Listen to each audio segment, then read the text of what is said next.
The winner, Jamie McMurray on Sirius NASCAR Radio. Can I get what I love you, man? There's a lot of hugging going on here, a lot of man hugging. Well, this is what, It's Valentine's Day. I think, I don't want to speak for I'm not a hugger.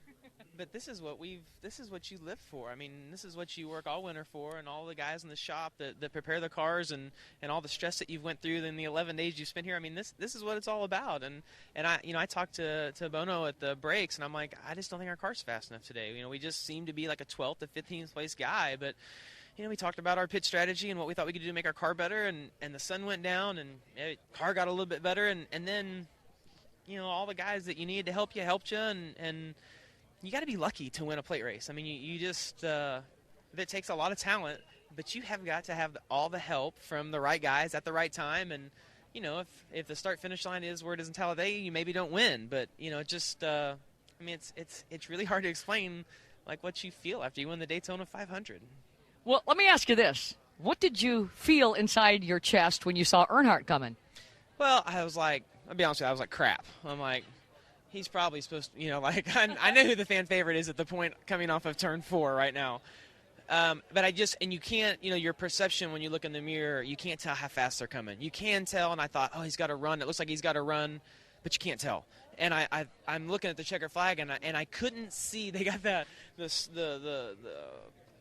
flag stand is so bright, I couldn't tell what flag he was waving. And I'm like, is it the last lap? Is it a green flag? What's he have? And so I'm like looking, trying to figure out if this is it. And when I realized it was, you just start shaking, and it's just awesome. What makes this different than any other win? What makes this special? What will this do to your confidence in yourself? And what does it mean to your team? I saw Chip Ganassi with tears just streaming down his face. Some of the emotion of all of this. And what does it mean? Well, Chip's won some big races. That guy, he's won championships, and he's a winner. And I feel very honored that I got to give him his Daytona 500 victory. I mean, it's huge. But next week is when the test starts of getting your cars, because we race so many tracks like that. And winning is a great way to get that started. But, I think that the 42 cars showed last year, and so the one, that they have really good intermediate stuff. And they've worked really hard, and they build just unbelievable cars. And honestly, I feel like that the EGR is very, that they don't get the credit for what all they do. They build as nice of a car and as good of a car as any race team. They just they don't get put in the same category as like the powerhouses of a Gibbs or a Hendricks and stuff like that. Finally, what about the potholes? What about the green-white checkers? You had to overcome some obstacles. How did you press through that emotionally? Not getting thrown off by the challenges, because there were many today. Well, the racetrack did a really good job repairing that and getting it fixed enough that we could actually finish the race. And thank God the fans hung out. It was a long day. I mean, for the drivers, for the fans, for the pit crew, everybody. So I'm glad that we got to finish under green. It's a party here with Chip and also Kevin Bonamanian and you. And finally, you just won the Daytona 500. Yeah, I'd like to give you something, but I'm speechless. But I'm excited that. The old stupid, I'm going to Disneyland. I'm like, boy, that was dumb. I think afterwards, it's just Florida, you know what I mean? Yeah, thanks. Great stuff. Congratulations, you earned it. Thank you. Jamie McMurray here in Victory Lane. The president of Daytona International Raceway and Daytona International Speedway, Robin Braig. Now, he has just left the media center, and there are a lot of questions being thrown his way, and a lot of fans are listening. And Daytona International Speedway is not a place where we see things like this happening. And this track hasn't been repaved very often. Once, I think, right? So talk us through your concerns, how it came down, and where you were. I know you eventually went out to see what happened. What a mess. Yeah, and first of all, for your listeners that are driving home, thanks for coming. Thanks for staying with us. It was great racing for us. It was awesome. Sorry about the delay. We take full responsibility. It might have been a gouge from a car bottoming out, and in that particular instance, it was in a shaded area of the track, and we lost the temperature, and the track was so low that every time we patched it, the patch wouldn't hold until we found the right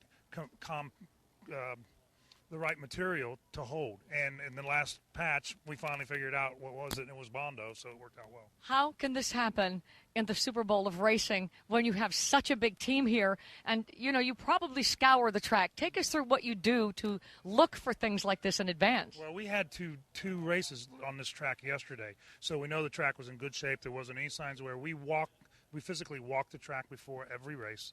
So that's what's leading us to believe that this might be a gouge versus any pavement failure.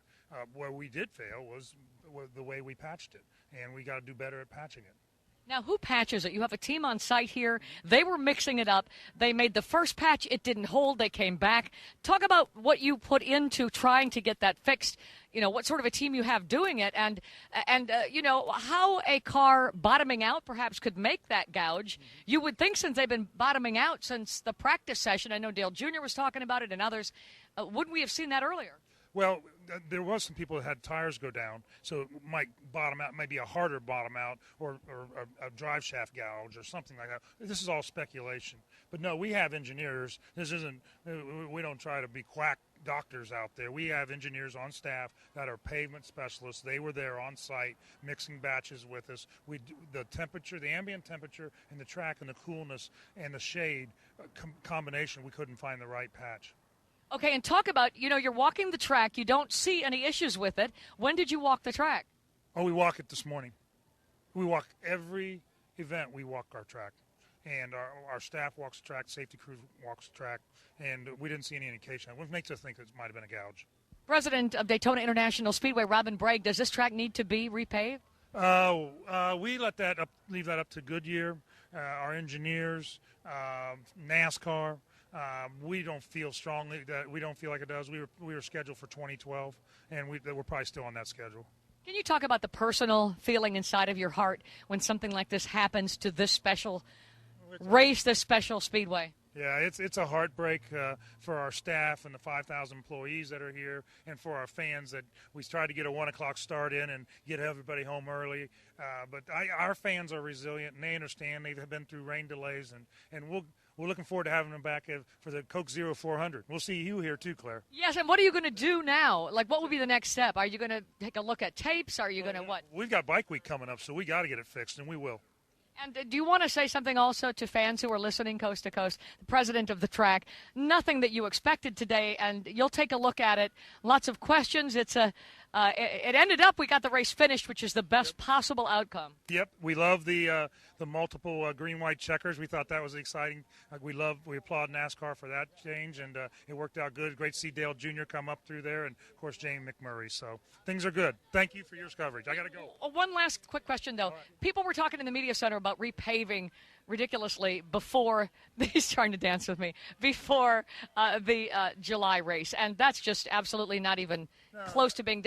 Is repaving in the plans? It's not in the plans, but our engineers will look at it tomorrow and throughout the week, and we'll come back to you guys with an announcement about that as soon as we have it. Now we can dance over to the Tiki Bar. Okay, let's do it. Thank you, Claire. Thank you, Robin. Bye-bye. Robin Braig, the president of Daytona International Speedway.